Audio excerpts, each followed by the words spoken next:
The Avenue Cinema Ealing was taken over and named Odeon very soon after its original opening. It was a particularly luxurious suburban theatre. Cecil Macy, FRIBA, designed the building, in collaboration with directors T.B. Percy, J.D. Percy, and H. Usher of the Walpole Cinema in the same town.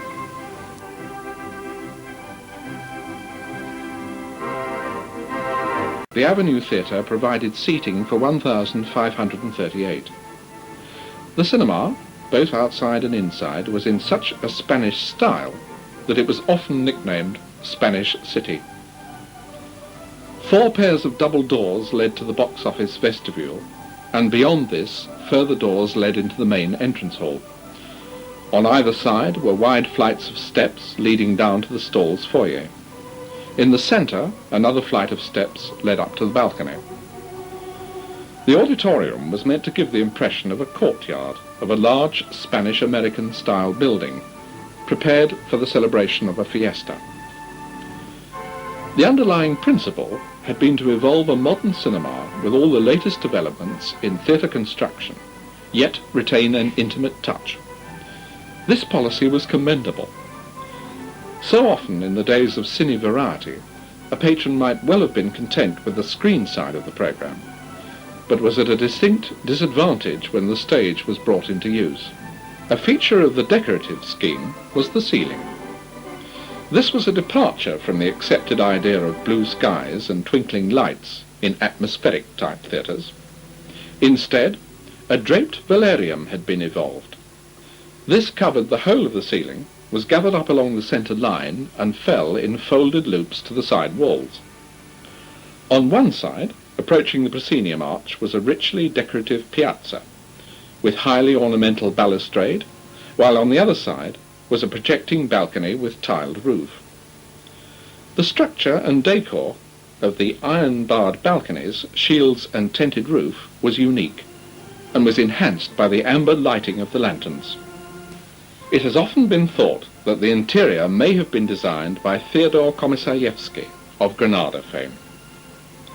An elaborate system of stage lighting had been evolved by Holophane Limited, and the presentation of variety acts and organ interludes in conjunction with the wonderful lighting effects was an attractive spot in most programmes. The stage opening had a width of 50 feet, a depth of only 16 feet, and there was no fly tower. The 3-manual Compton organ had sound chambers situated below the stage, a position which the experts contended would provide excellent acoustic results. The opening recital was given by Bertram Orsman. The organ was retained until 1972. The Avenue opened on September the 5th, 1932, and had cost £12,000 to build. It was leased to Odeon in January 1936. In the 1930s, the gigantic magnascope screen was used with spectacular films such as King Kong and San Francisco.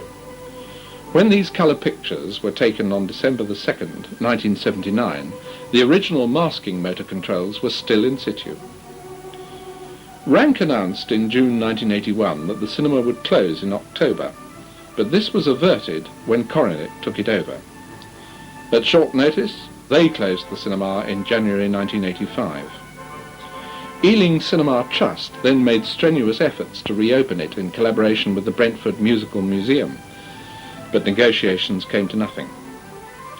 In April 1988, the stalls had been cleared and the auditorium was being redeveloped as a nightclub, with the circle used as a bar area. This is now open. What a sad end for a cinema that must be one of the most worthy candidates for preservation anywhere in the United Kingdom.